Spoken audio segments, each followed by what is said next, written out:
Maurizio. Hey, I ciao wake you Bella, up. ciao Bella. Can I see behind? Can I see behind the screen?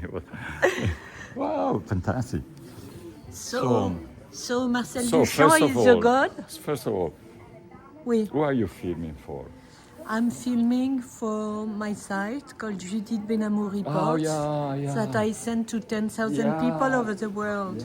You need to give the good message. The good message about Marcel Duchamp. About Marcel Duchamp. Marcel Duchamp is a god or not? Marcel Duchamp was probably a human being as you and I. Yes, that's for sure. And do you know that he was obsessed by sex? Obsessed by women. Was he, how do you call it, a womanizer? Or kind of, but once he was really in love with a crazy lady called Maria Martins. So he was more into, you say, he had a very intense love life. That's exactly. Different. Yeah. Yes, he was. Yes, but not only, right? He was playing chess. You like playing chess? So was playing love as a chess game, or was, you say, chess game his love life? I think he liked to play. How do you know so much about this him? guy? Yeah. Because I read about him. Do you want to interview me? No, I'm asking because I read the biography. We know lots of stuff about people that we never met, and also the people who write about other people. Not always they have direct, true, but authorized on direct information about someone. So, but I have one direct information. What is past? It's like a cloud of. Deceptions, lies, misinformations, myths.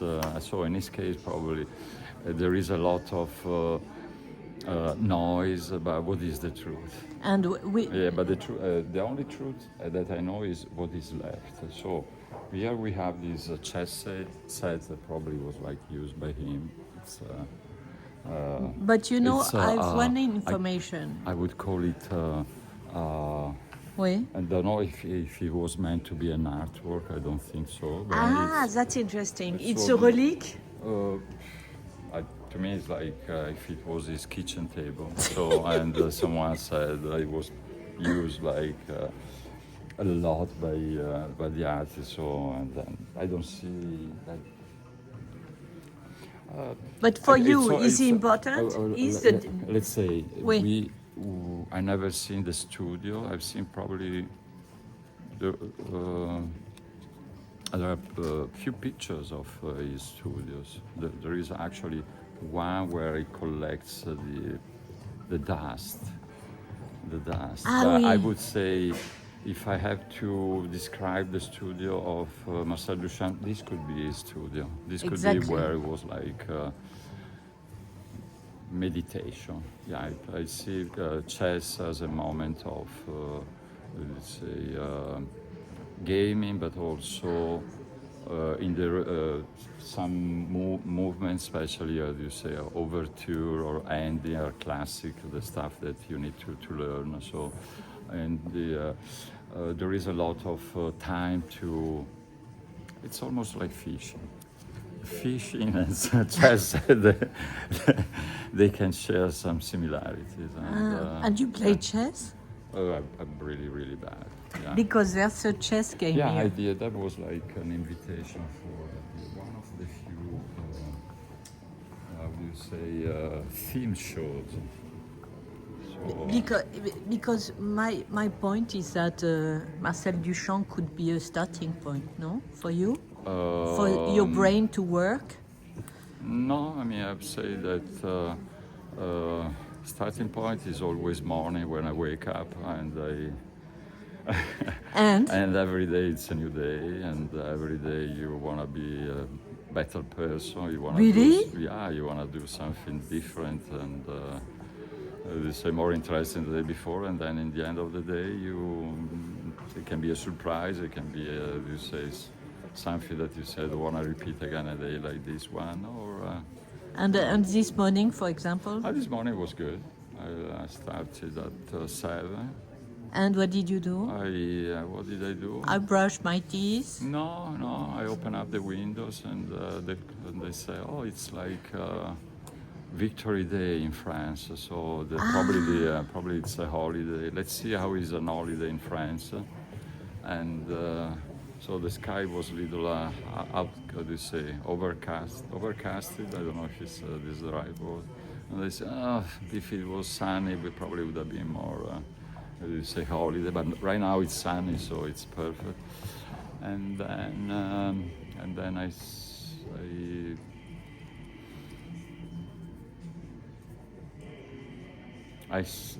fixed the bed. I don't like to see the. Maybe it's a smaller room right now, so it's I don't like to see things. But when you go to bed, you make a. No, so I fix the bed and then I put some music. You fix a bed? Yeah, I so yeah, I fixed the bed. And then I said, okay, well, what do we want to do today? And then I forgot I had like messages from, several messages from the day before to be answered because of the opening. So I said, okay, let's do it fast. So it was office work at 7:15. And then I said, maybe it's time to put myself together, and so then I had a little breakfast, and then I went for half an hour walk I walked to the swimming pool. You swim every day?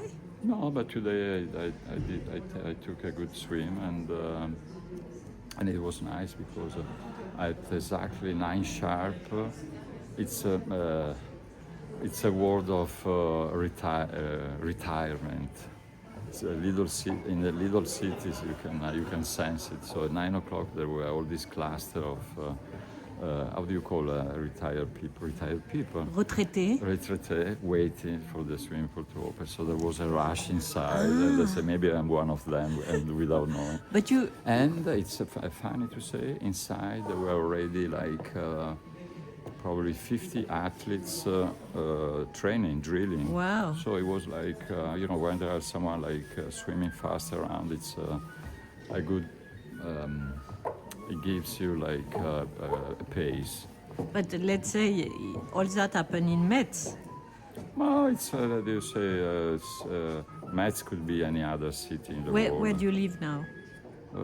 I just came back from New York. I will go to... You will go tomorrow, back? Tomorrow we will, no, the day after tomorrow we go to Milan. But you live between Milan and New York?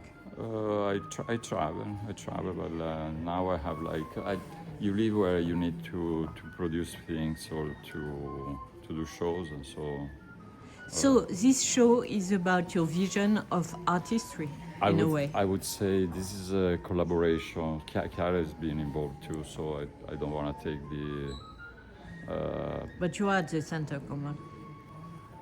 I'm a face. Nice face. I'm just a face.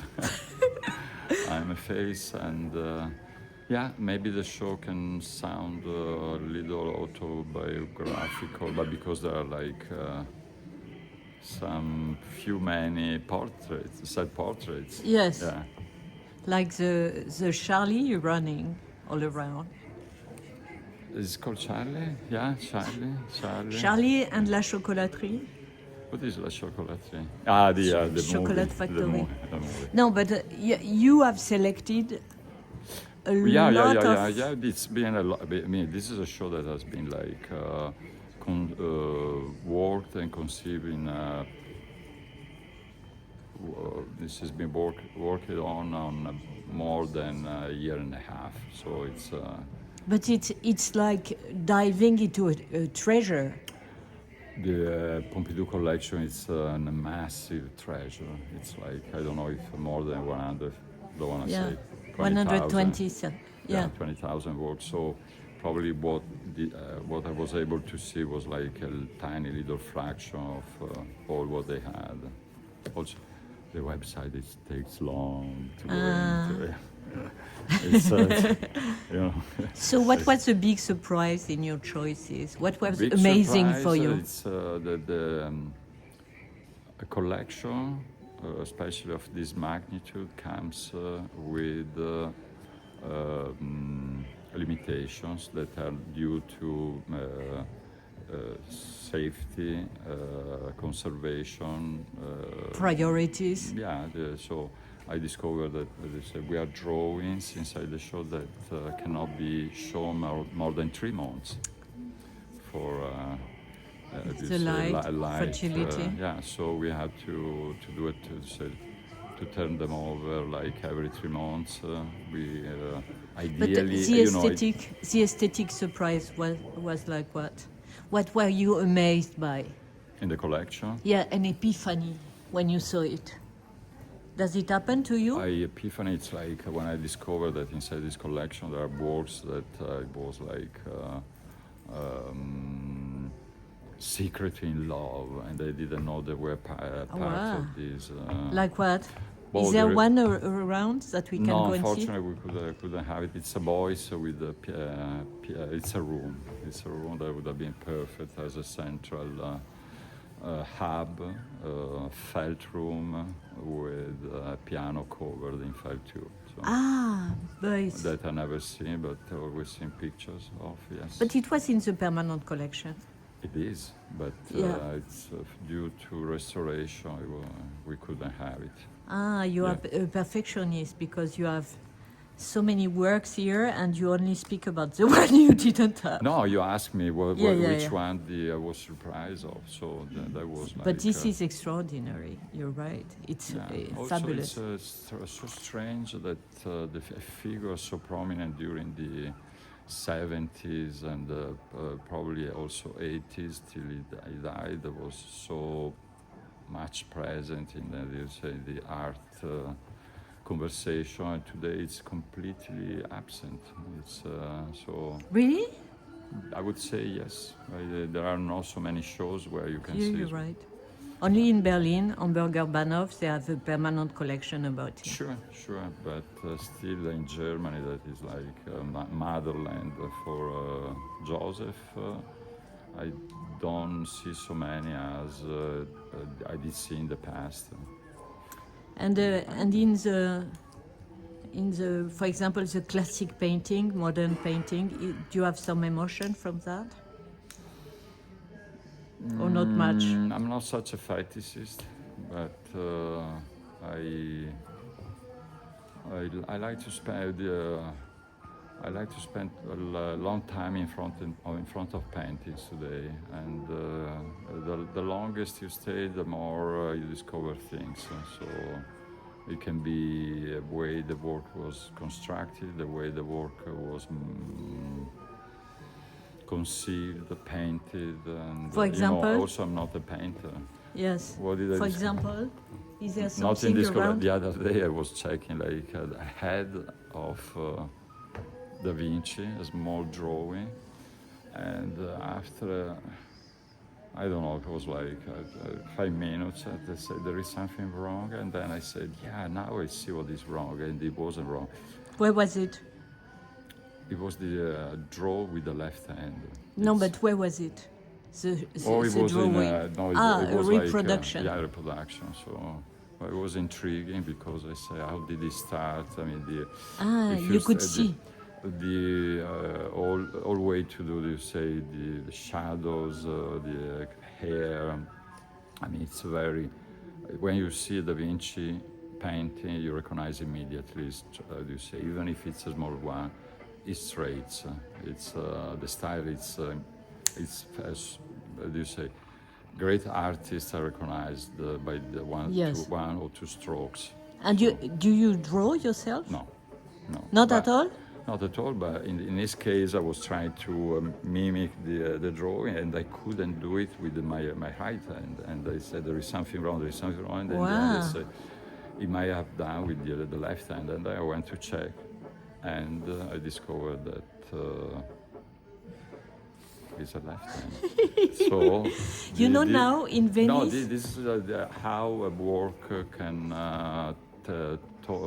teach you something. Of course, but it makes me think about a drawing that is exhibited now at l'Accademia in Venice. It's a Dürer self-portrait naked. Do you know this drawing? It's extraordinary. The guy is looking at himself so deeply. This is fascinating. It's just for the. It's not the. But because at that time they were using, they had to use mirrors. Yes. In order true. to. So he was looking at himself because he needed to look at himself in order to reproduce himself. Today, probably you take pictures of yourself, and then the way to. And how do you do yourself? Because I never do by myself because I don't produce my work. No, but you want to. You have created a lot of self-portraits, right? I've created a paradoxes. Why? I think a good one are like war pieces that even if they use my image, they talk about the things that can be empathically shared by. They don't talk about me, but they talk about we. Yes, yeah. But at the end of the day, it's still you, right? It's a face. And why do you take your face? It's the easiest, the closest you have, to say. So. Yeah, it's actually it's. I spend a lot of time by myself. And I'm not so social as you might believe, and. Yeah, probably it's. I should go out more often to overcome this limitation. Yeah. It's not a limitation; it's a way of staring at yourself. No, I don't stare at myself, but sometimes now it's like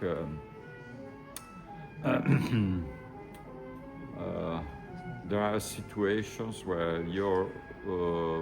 You say yourself can convey a stronger message, and then there are times where another self could be more useful to express a concept. And so next is what? Next will be a show in Bergamo in oui? A month. Yeah. Wow, what about? It's a small show, but with new works, and there is definitely a good one that I was surprised myself too about it. Something that reconsider existing, public sculptures as possible, device to be included in one experiment I have in mind. So we got the permission of, the Beaux-Arts. Mm-hmm. Les Beaux-Arts? The Beaux-Arts, yeah. And we'll see the result only before the opening. And if it's good, it will be good. If it's bad, we share the badness with everybody else. Yeah. But what do you think about this experience here? This one, very fantastic. As I said yesterday, working in the province, you have things that difficult to get in big cities, and the province make people want to do better than in the big cities. So you can do a lot of experimentation. You can push boundaries farther. And there is some willingness genuine willingness to do good and to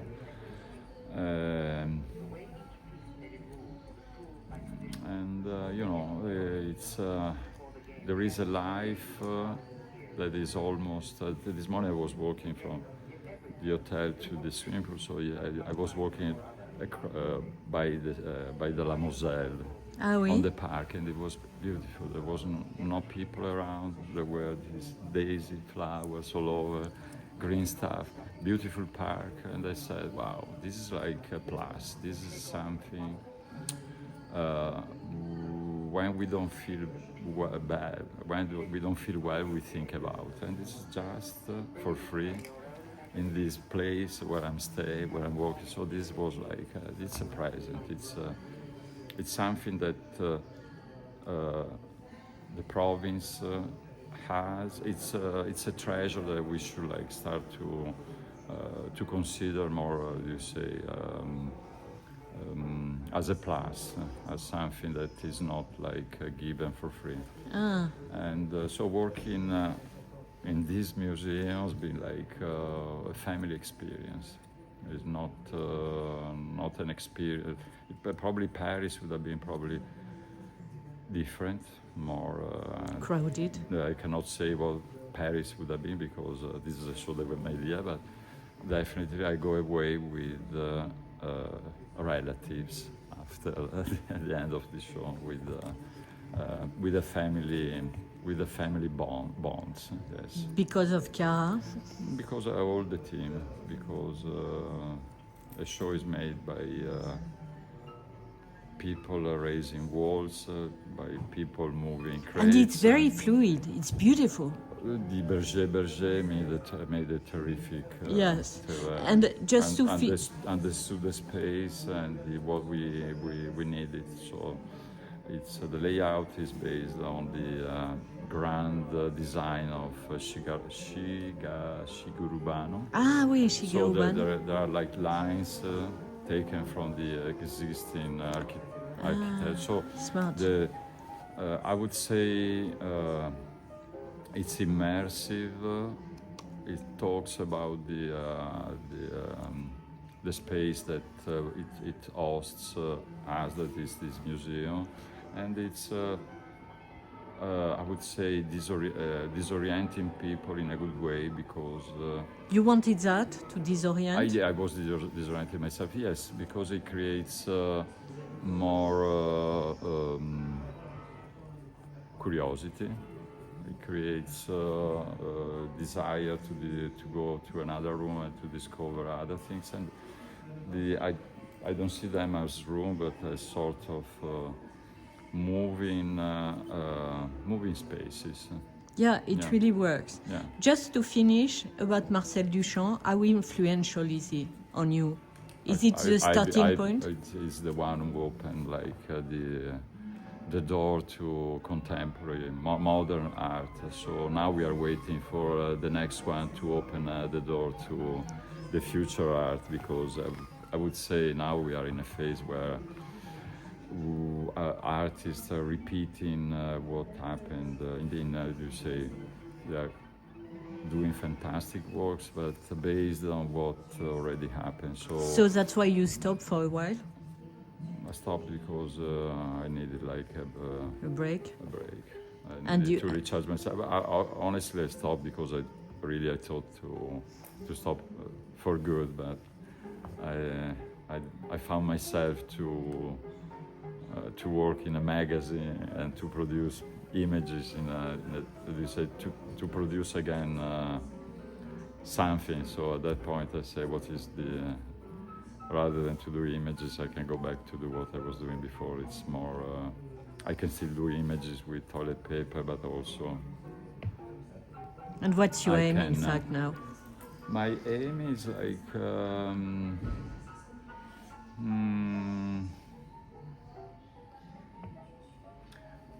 to, even if it's once a year, to find works like the one I told you before, gonna discover in Bergamo, to find something that would be like surprising myself and taking me to an adding the small grammar of my vocabulary, another comma, another letter, another something. Yeah.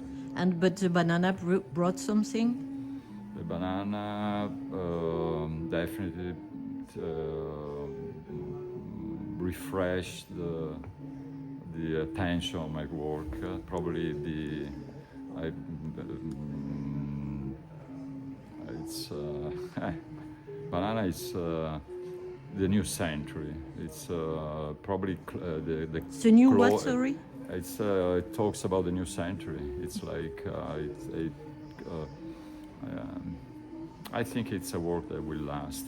It's a work that contains, in a very simple way, what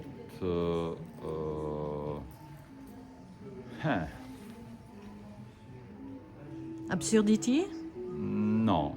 Yeah,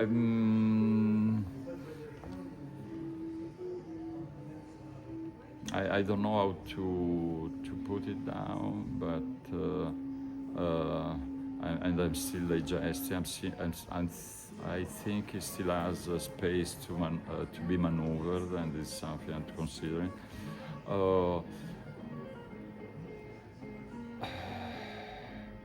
It's the end of a chapter and the beginning of a new one for me. For your work, you mean? Yeah. I would say it's as Christ for the Catholics. So there is the before Christ and after Christ. So there will be a before comedian and after comedian. Merci, monsieur. À vous.